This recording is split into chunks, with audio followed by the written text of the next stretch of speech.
Jujur artinya tidak bohong. Jujur itu berkata benar dan apa adanya. Orang yang berbuat jujur, perbuatannya selalu lurus, tidak mau berbohong, dan selalu berkata benar. Dalam berbicara, dia tidak akan menambah atau menguranginya.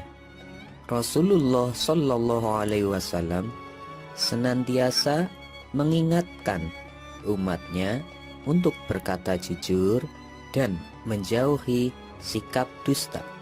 Perilaku jujur telah dicontohkan oleh Nabi Muhammad Sallallahu Alaihi Wasallam sejak kecil.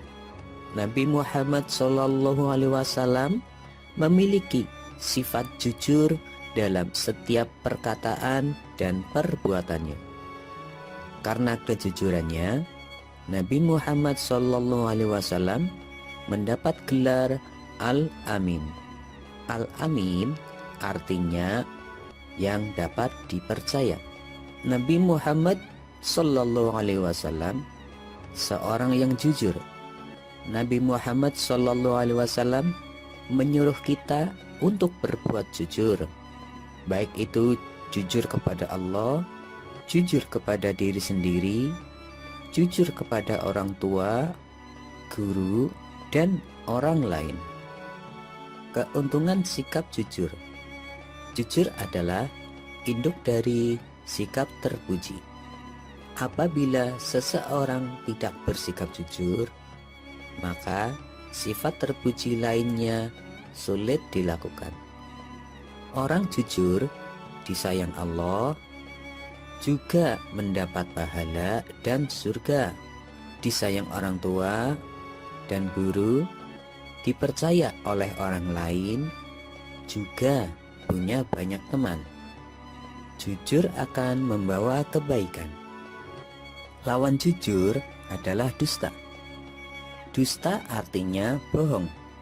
Kita tidak boleh bersikap dusta karena akan merugikan diri kita sendiri dan juga orang lain.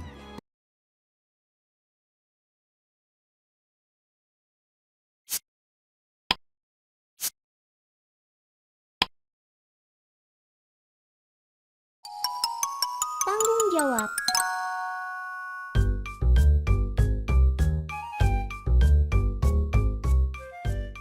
Astagfirullah, ini pasti ulahnya Ajmal. Ajmal.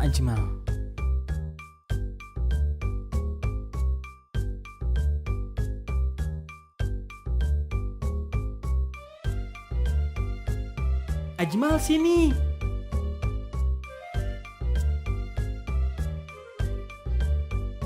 Ajmal tadi habis dari mana?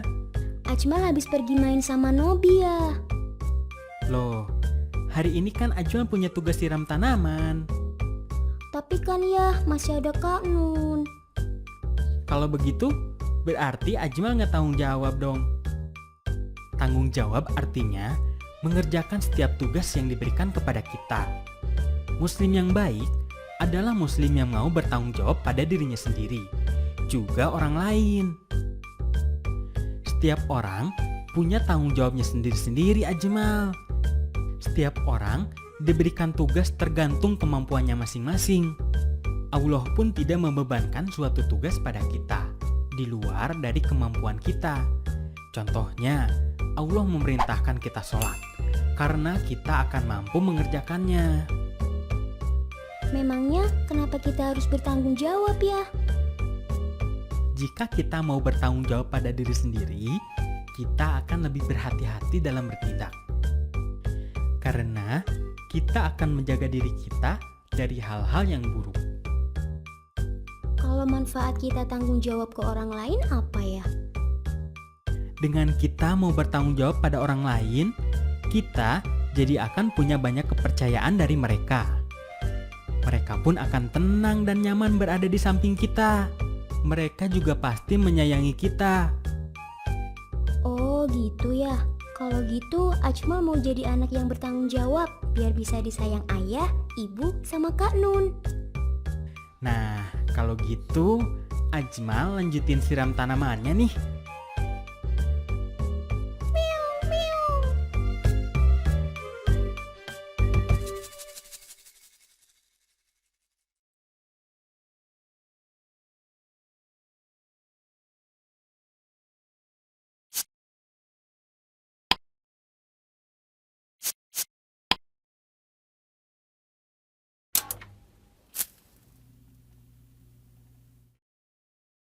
Assalamualaikum teman-teman.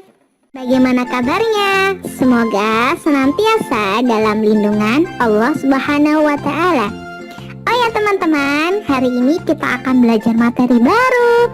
Sebelumnya kita doa belajar dulu yuk. Bismillahirrahmanirrahim. Teman-teman, masih ingat tidak tentang kisah Nabi Ayub kemarin? Nabi Ayub mendapatkan ujian dari Allah.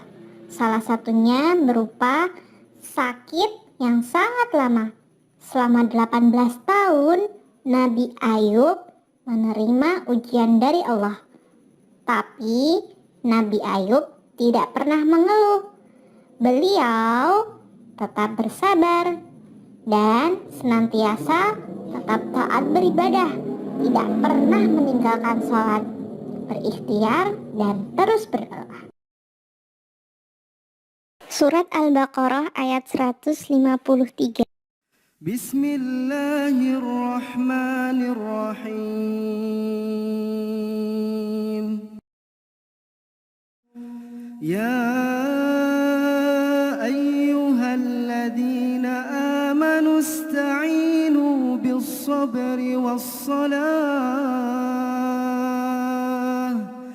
Innallaha ma'as-sabirin.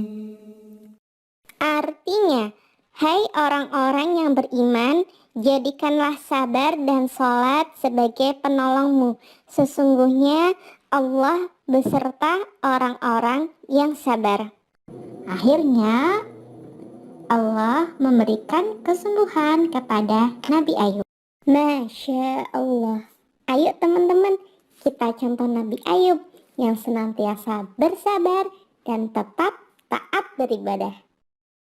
Nah, sekarang kita akan berlatih untuk bersabar dalam mengerjakan perintah, salah satunya ibadah sholat. Kenapa ya kita harus mengerjakan ibadah sholat? Simak penjelasan berikut. Kenapa kita mengerjakan sholat? Allahu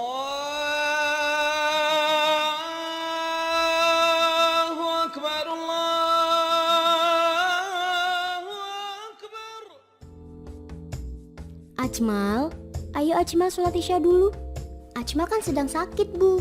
Boleh kan Bu Ajmal nggak sholat dulu? Meskipun sedang sakit, Ajmal tetap harus sholat. Memangnya kenapa Bu? Setiap muslim wajib mengerjakan sholat, meskipun orang tersebut sedang sakit. Jika dia tidak mampu berdiri, dia boleh sholat sambil duduk. Jika tidak mampu duduk, dia boleh sholat sambil berbaring. Kita mengerjakan sholat harus ikhlas karena Allah. Sholat itu adalah sarana komunikasi secara langsung antara seorang muslim dengan Allah. Kita mengucap syukur untuk setiap nikmatnya. Sholat dapat menjadikan kita menjadi pribadi yang disiplin. Hidup kita akan lebih teratur. Kita akan terus merasa tentram dan damai, karena sholat dapat mengobati kita dari perasaan-perasaan yang tidak menyenangkan. Selain itu, di akhirat nanti, amalan kebaikan yang pertama kali akan dihisap Allah adalah sholat. Allah akan memberikan pahala surga bagi orang-orang yang selalu menjaga sholatnya dan berbuat banyak kebaikan semasa hidupnya. Maka dari itu, kita tidak boleh meninggalkan sholat dan harus terus melaksanakannya sampai kita tutup usia. Sholat adalah ibadah yang paling utama yang harus kita kerjakan sebagai bentuk ketaatan kita kepada Allah. Oh begitu Bu, kalau begitu Ajmal mau melaksanakan sholat walaupun sakit. Ajmal masih sanggup untuk berdiri? Nah begitu, ayo sholat bareng sama ibu. Sholat wajib 5 waktu. Ayo teman-teman kita sebutkan bersama-sama. Subuh 2 rakaat, duhur 4 rakaat. Kalau asar ada berapa ya? Asar 4 rakaat. Maghrib 3 rakaat. Isya 4 rakaat. Ayo teman-teman, kita kerjakan sholat wajib 5 waktu yang sudah kita sebutkan tadi. Masih ingat kan jumlah rakaatnya? Oh iya, kita juga kerjakan yuk sholat sunnah seperti sholat sunnah duha. Paling sedikit 2 rakaat ya. Baik teman-teman, sekian untuk materi hari ini. Terima kasih sudah menyimak dengan baik. Semoga materi yang telah kita pelajarin hari ini memberikan manfaat untuk kita semua ya teman-teman. Dan ilmu yang sudah kalian dapat hari ini bisa kalian praktekkan di kehidupan sehari-hari. Terima kasih teman-teman. Jangan lupa berdoa dan tetap jaga kesehatan ya. Wassalamualaikum warahmatullahi wabarakatuh.